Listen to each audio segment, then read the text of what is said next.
Uhuru. Uhuru Sasa, which means freedom now in Kiswahili.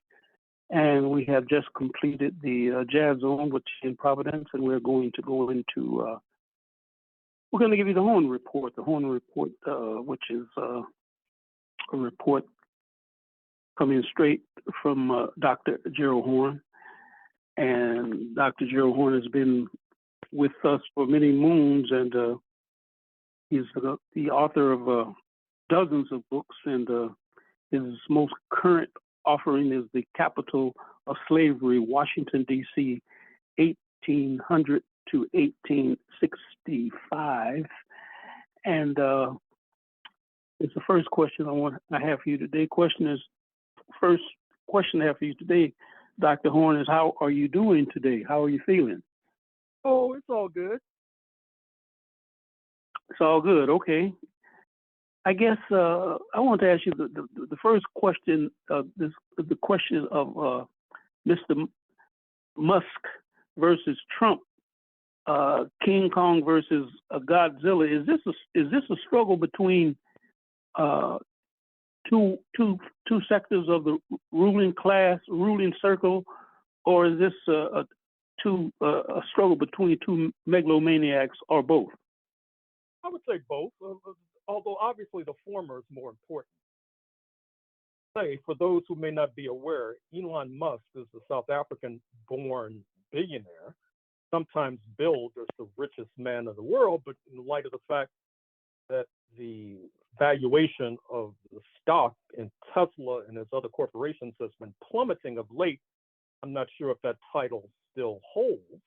In any case, during the 2024 election, he contributed $250 million to Mr. Trump's victory, had pledged to contribute $100 million more to GOP, Republican Party efforts in coming months. But alas, there has been a falling out between the two. Politically, what seemed to be the trigger was one, Mr. Trump pulled the plug on Jared Isaacman, who is a fellow billionaire, becoming the head of the National Aeronautics and Space Administration, which supplies billions of subsidies to SpaceX and other enterprises by Mr. Musk. And as well, he was about to be voted on by the Senate and was expected to get 70 votes or more. But the knives are out in the Trump inner circle for Mr. Elon Musk. The still influential former Trump advisor, Steve Bannon, has suggested that Mr. Musk should be investigated.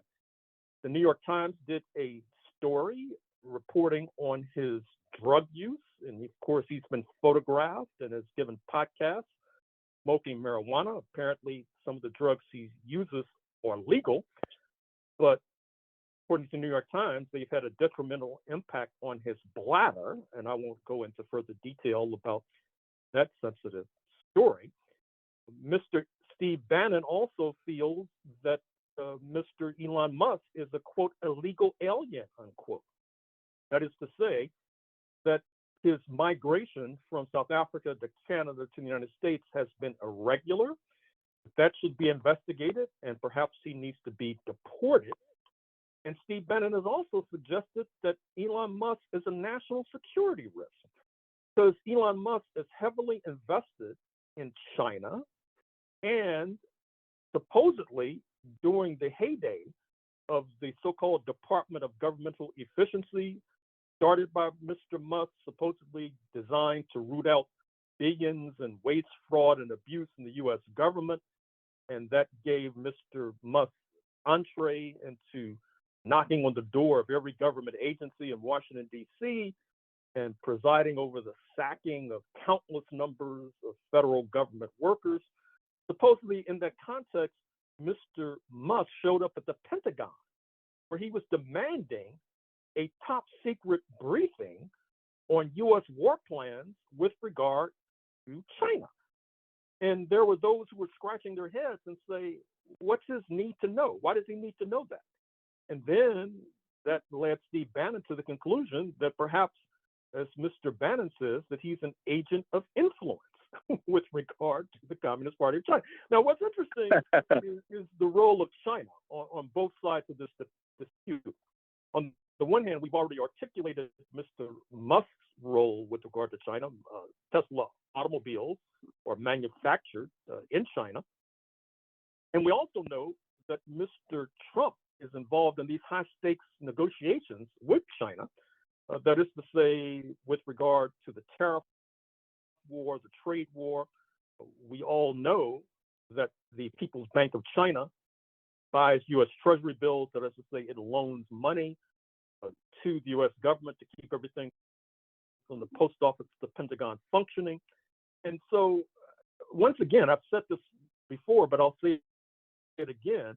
It's a real head scratcher that in talking about the role of China today, hardly anybody goes back to the root of the issue, which is that the United States inaugurated this anti-Soviet campaign, and they recruited China to that banner, referenced the Nixon-Kissinger trips to China 50-odd years ago, and that led massive foreign direct investment into China, which has built this juggernaut along with the hard work of the Chinese working class, of course, and an influx of capital from the Chinese diaspora, particularly in Southeast Asia.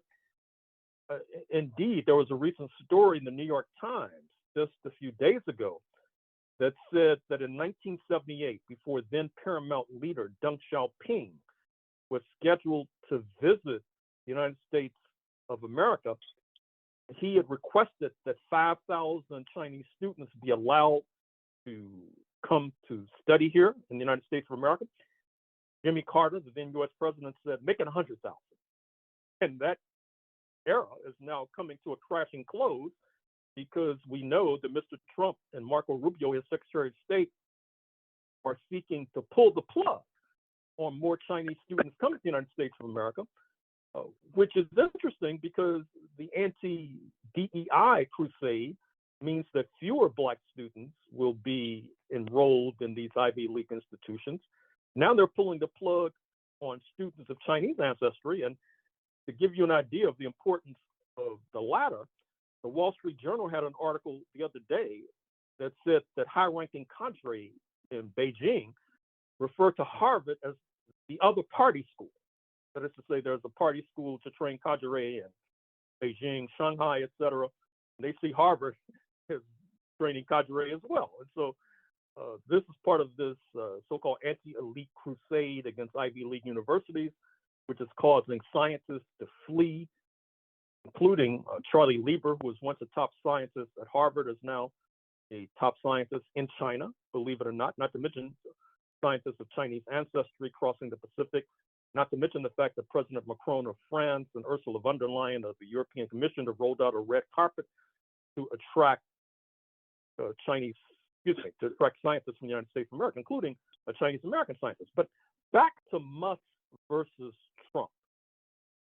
Apparently, as well, there are certain investment dealings between the two that might have contributed to this rift. The facts have yet to emerge, but stay tuned.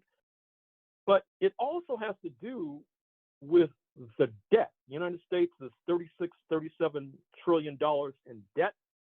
Mr. Musk objected to this big, beautiful bill, to use Trump's term, that's being jammed through Congress. It's going to add to the debt. It's going to add to the deficit. Other titans of finance capital, including Jamie Dimon, the head of JP Morgan Chase, a bank that's on its way to becoming a $1 trillion entity, has spoken of this as a problem, as has Lawrence Fink, as has Ray Dalio, the Connecticut financial titan. And so it's unclear if these financial titans are going to beat down that Elon Musk is about to get, well, that we think he's about to get. They may have second thoughts about speaking out.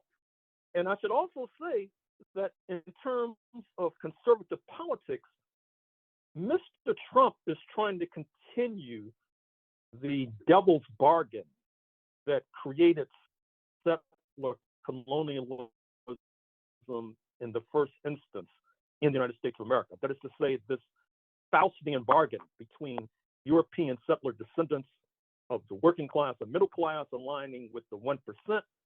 That is to say that if you look at U.S. government finances, it's three pillars in terms of obligations. Pentagon budget, the Social Security, Medicare, Medicaid, which is heavily absorbed by the working class and middle class Trump base, and paying interest on the debt. That is to say, interest to those who loan money to the United States of America. Now, Mr. Musk presumably does not want to cut the Pentagon budget, does not want to cut payments of interest to the debt, but he would like to take his buzzsaw to Social Security, Medicare, and Medicaid, and that's where Mr. Trump thus far has drawn the line. And so what Elon Musk was asking Trump to do was really to disrupt settler colonialism and disrupt the corrupt bargain that has percolated down to this very day. And that is the nub of the dispute as I see it, which suggests that Mr. Musk is about to get a lesson in terms of politics in a state monopoly capital regime. That is to say, Mr. Trump has the political power to investigate him, to cut the government subsidies to his corporations, which amounts to the billions. And by the way, Mr. Musk supposedly was upset by the fact that a tax subsidy that goes to those who buy electric vehicles like Tesla was being put on the chopping block, and Mr. Musk supposedly was not happy about that. And so I think that in some ways, as used to be said during the bad old days of slavery, you only needed to beat one enslaved person to keep the entire plantation in line. And so if Mr. Musk gets a beating, if his net worth heads to the toilet, or alternatively, if he's deported, which I don't think will happen, but you never know with Mr. Trump, this will be a message to other titans, Ray Dalio, Lawrence Fink, Jamie Dimon, that they better sit on their hands. And therefore, that escalates the importance of the popular movements to bringing Mr. Trump to heel. And let me reference in this context what's going on in Los Angeles with regard to mass uprisings against detention of undocumented workers. Mr. Trump apparently is calling out federal troops parachute into the City of Angels. As a matter of fact, as we speak, there's probably rock'em sock'em fights in the streets of downtown Los Angeles as we speak. You're listening to Diasporic music on Black Power 96, and I'm have to call Los Angeles because many members of my family are there, and a lot of my good friends are there, and I definitely want to follow that situation. But I'm going to talk about, the whole question of China. In the Black Liberation Movement was split on the question of China. You had Huey Percy Newton and George Jackson that were pro-China all the way. Then you had Bobby Seale, who kind of did not support China or the Soviet Union because he said they were political bureau socialists or something. They were led by a political bureau, which he's more for democratic socialists. And then you had those people that did not support the Soviet Union or China. They thought they didn't have a horse in either race. And could you talk about those differences back in the day and how they apply to today, or do they apply today? Well, with regard to what you just said about Bobby Seale, I'd like to know when he articulated those points. Was that during the heyday of the Black Panther Party, or was that in the last few years? Because, what happens oftentimes is a certain kind of historical revision as events unfold. With regard to China, there's no doubt that many of our Black Power friends were really enthusiastic about Maoist China. I mean, I recall having debates about the Cultural Revolution, which the Communist Party in China has now said was not necessarily a step forward. But many of the Black Americans I was debating with, they thought it was right on. They thought it was great. Many of them were anti-Soviet for whatever reason. As I've said many times before, a turning point was the crisis in Angola in 1975, when the Cubans and the Soviets supported the winning party, the Popular Movement for the Liberation of Angola, whereas many of our Black nationalist friends, they opposed the MPLA because they said that, they were light-skinned, they were married to white women, et cetera. And of course, the factions they did support, such as UNITA, the Union for the Total Independence of Angola, headed by Joseph Savimbi, wound up being backed by apartheid South Africa and Ronald Wilson Reagan's Republican Party. Savimbi was a frequent visitor to the White House, for example, and then there was Holden Roberto, close to the kleptocrat, once known as Joseph Mobutu, an assassin of Patrice Lumumba.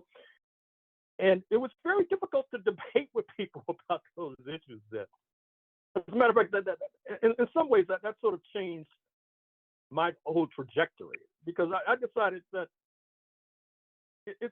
when people get these ideas in their heads, it's sort of a waste of time to try to debate with them. And I decided that I would spend my time, instead of debating, I would spend my time writing, for example. And then maybe, in 2025, they can read what I was saying and maybe and just debate the issue rationally. But in any case, there were many in the liberal wing of the Black movement, the NAACP folks, for example. They were anti-communist, anti-Soviet, not necessarily Maoist.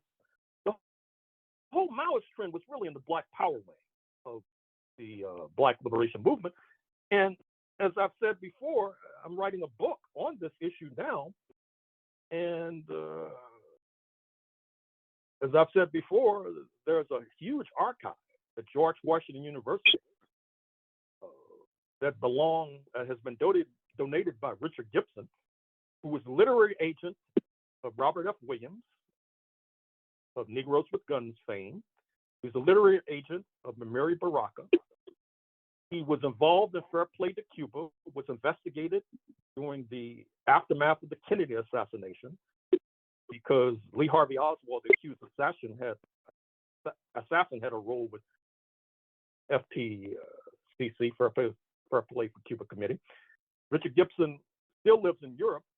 In the 1950s, he crossed swords with Richard Wright. As a matter of fact, I just listened to a very interesting radio documentary from Europe about the conflict between Richard Gibson and Richard Wright, and the conflict with Ollie Harrington, the Black American communist cartoonist who wound up in exile in East Berlin. And so Richard Gibson also wrote for the LA Herald Dispatch, which was a major source for Black Power thinking, Black nationalist thinking, Maoist thinking.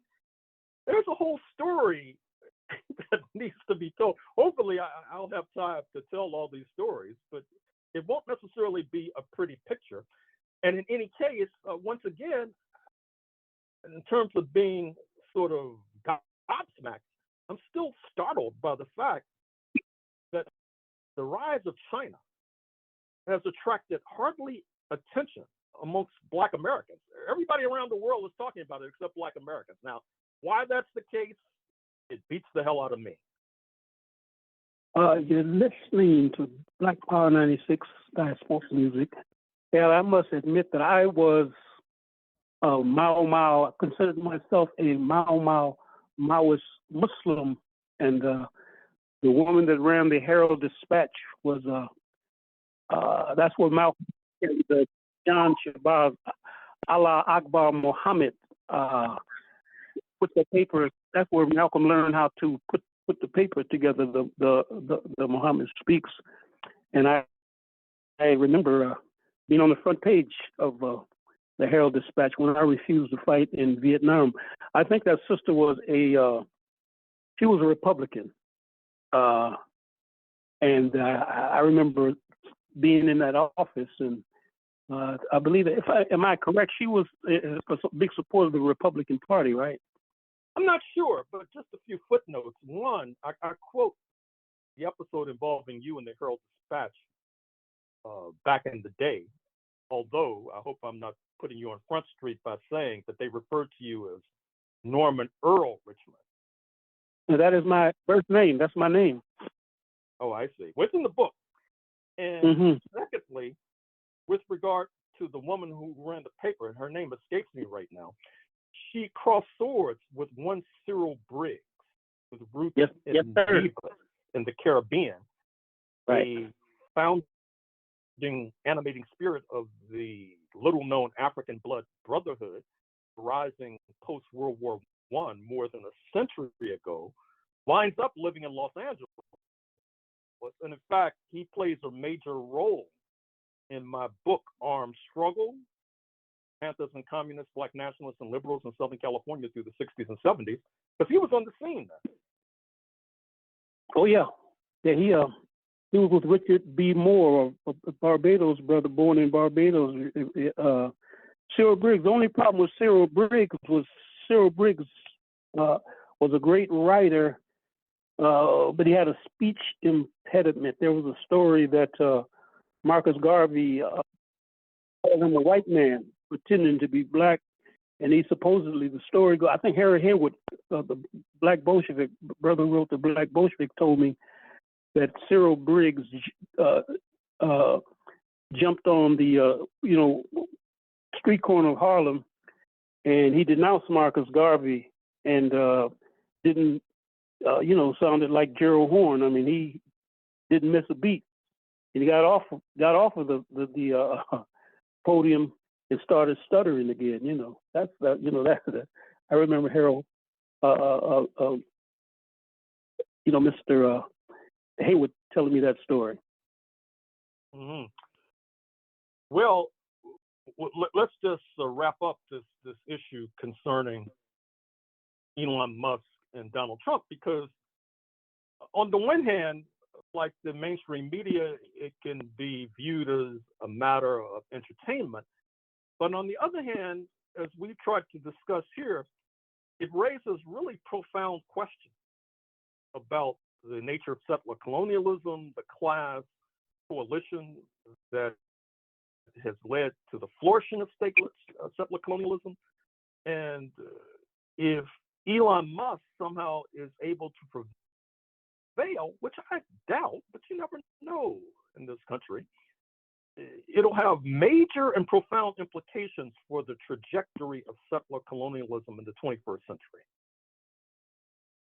You are listening to Diasporic Music on Black Power 96 with Melinda Francis, and I know that Melinda Francis has some more questions for Dr. Horne. Yeah, before we get to Ukraine and Russia, Ukraine's attack, I just wanted to make a note. I saw Bannon on, I think it was Voice of America or something, and he was talking about that Trump should,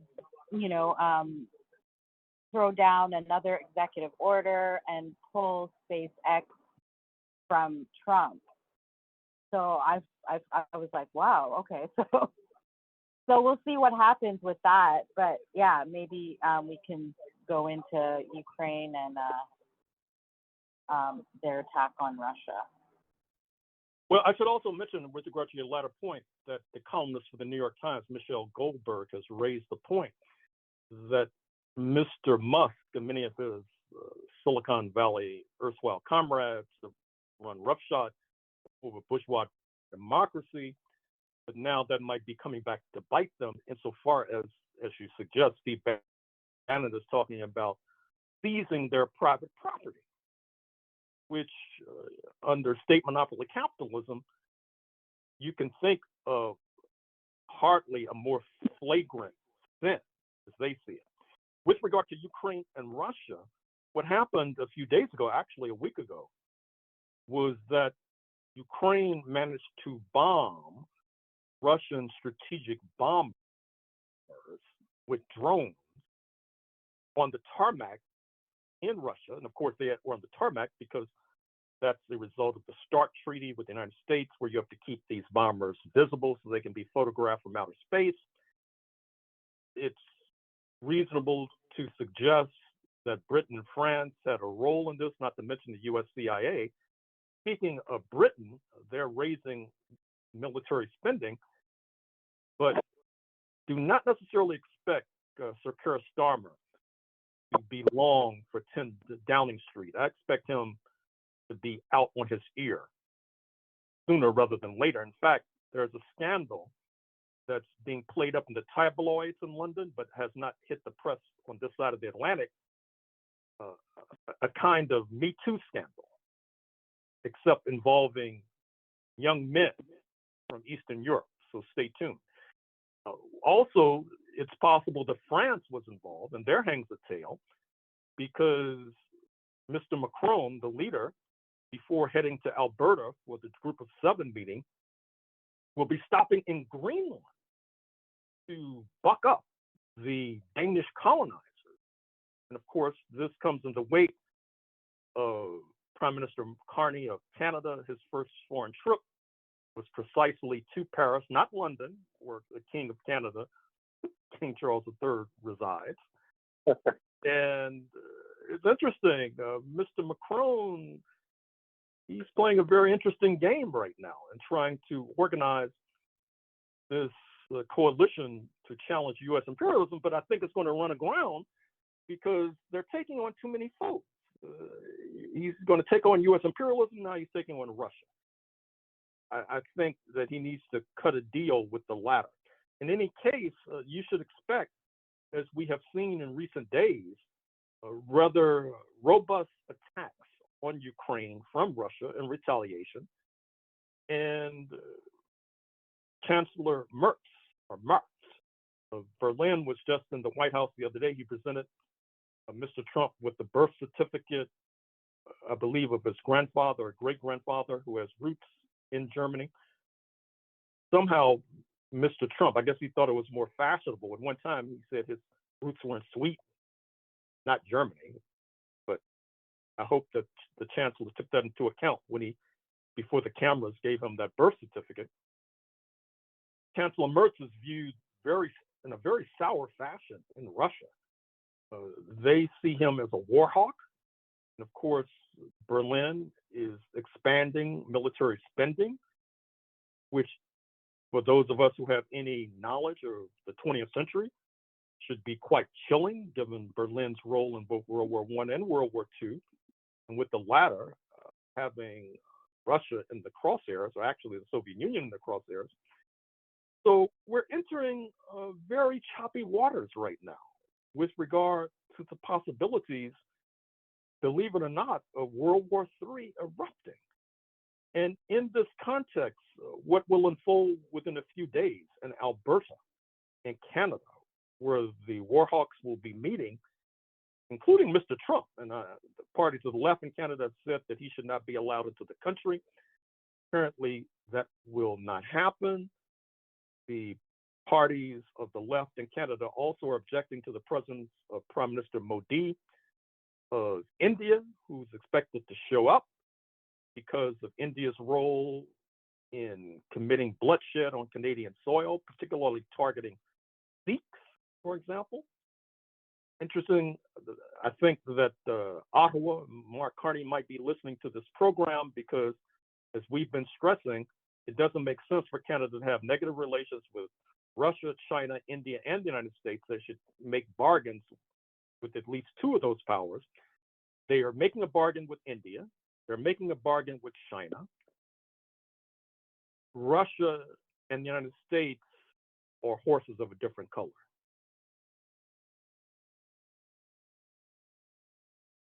It's spoken music on Black Power at 96.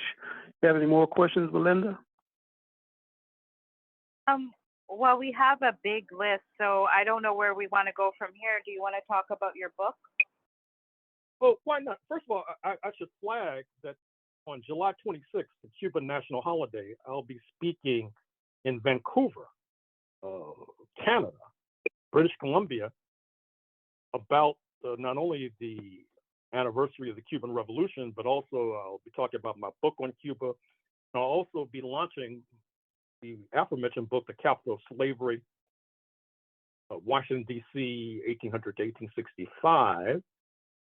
And I should also mention that the Canadian press has been exhibiting nationalism. That is to say, the Toronto Globe and Mail, by touting the role of Canadian basketball players in the NBA championship led by SGA, Shai Gilgeous-Alexander. Of course, the Stanley Cup involving the hockey championship between the Edmonton Oilers, Florida Panthers. They're talking that one up too.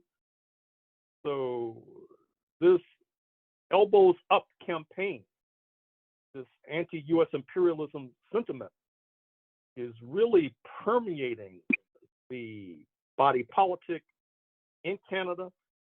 And if we had a wiser leadership in the Black liberation movement in the United States, they'd be paying attention to that. They'd be trying to figure out how that can be utilized for our liberation. So your friend Ovechkin, who won't be in the playoffs, he's the plays with the Washington Capitals. You talked about him quite a bit, being a pro-Putin person, right? Oh yeah, but that hasn't. I read the Washington Post. That hasn't hampered his popularity, at least in the Washington Post. They appreciate his hockey skills, for example.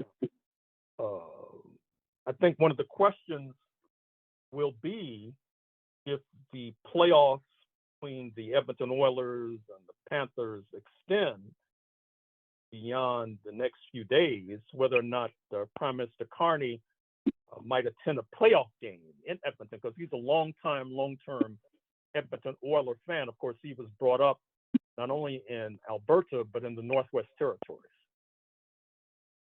One of our mutual friends, Aita Sadu, had a brother who played with, I haven't seen you moment, one of the hockey teams. It might have been the Edmonton Oilers.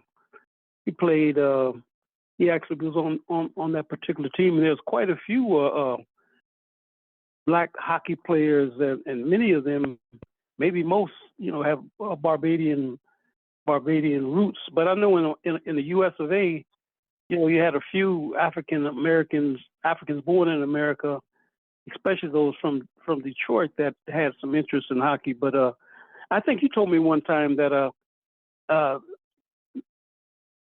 some people in St. Louis, didn't you guys play hockey, a little bit of hockey as well? Well, the story from St. Louis is that we played a lot of soccer. I grew up playing soccer, which was very unusual for Black Americans, but it has to do with the German influence in St. Louis, which was historically quite strong. Hockey, not so much, although the St. Louis Blues are the local hockey team there. Mm-hmm. Is there anything else you'd like to add, Dr. Horne? Well, it's time to bid a fond adieu. All right. Thank you. Next week. Yes, sir. And I would like to thank Lisa Watson for keeping us on time and sounding good. And Melinda Francis, anything you would like to add? Yeah, I would like to say to all our listeners, please stay safe, especially those in... We state these facts only to let you know that those of us who are revolutionary, Pan-Africanists, is not because we love revolution. It is historically determined, and we have no alternative but to follow history and to use history for the benefit of our people.